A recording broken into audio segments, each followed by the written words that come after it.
Ghana likes to keep up with the technological developments, yet many of the products on the shelves are not brand new products but used imported electronics from Europe and the US.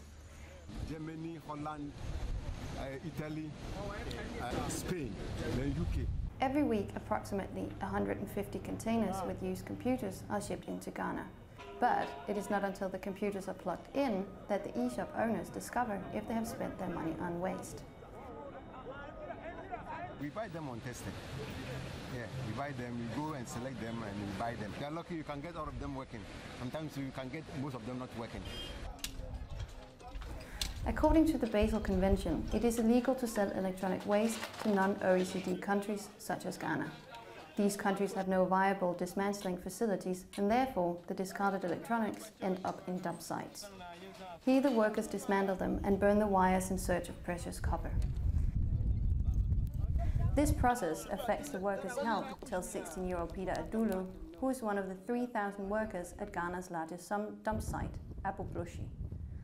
You have to prevent yourself from the smoke.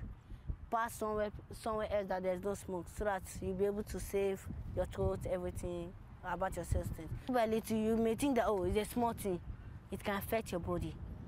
Because while you put your hand in it and it chokes you, you can only think, oh, it's a small thing that really choked me. And everything, every substance, dirty things absorb from it and you feel some pain through your hands.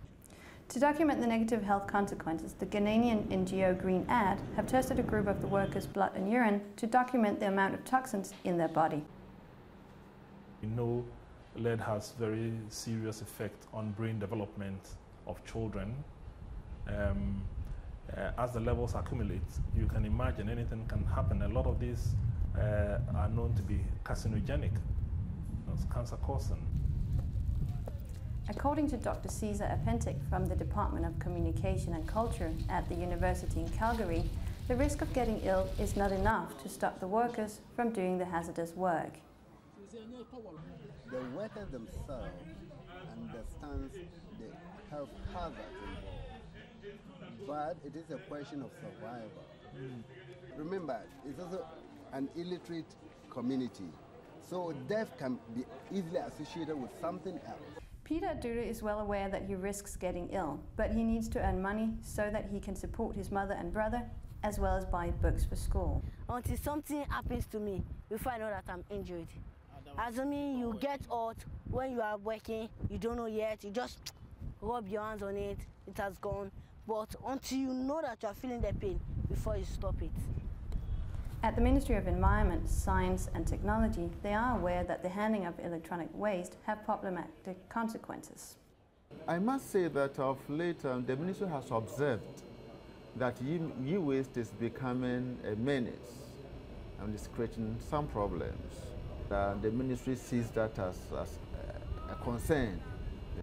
Journalist Emmanuel Dogbevi has been writing about e-waste in many years. He doesn't believe that the authorities take the problem seriously. If you ask me, I would say we have reached crisis point. It is a grave situation because of the very serious dangers that the poisonous chemicals contained in e-waste pose to both our environment and human health.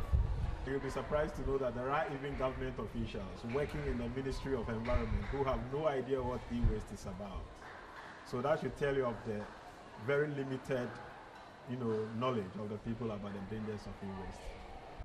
At the Environmental Protection Agency, they are well aware that they could do more, but since Ghana is a country that struggles with many other health problems, such as malaria, there is a profound lack of resources.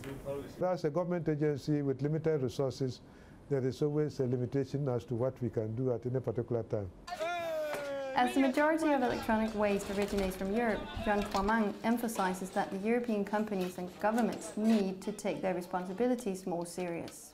We are calling on their companies, we are calling on their governments, and in the spirit of the Basel Convention to stop, dumping of this, electrical and electronic gadgets on us because we are inappropriately, resourced to manage them.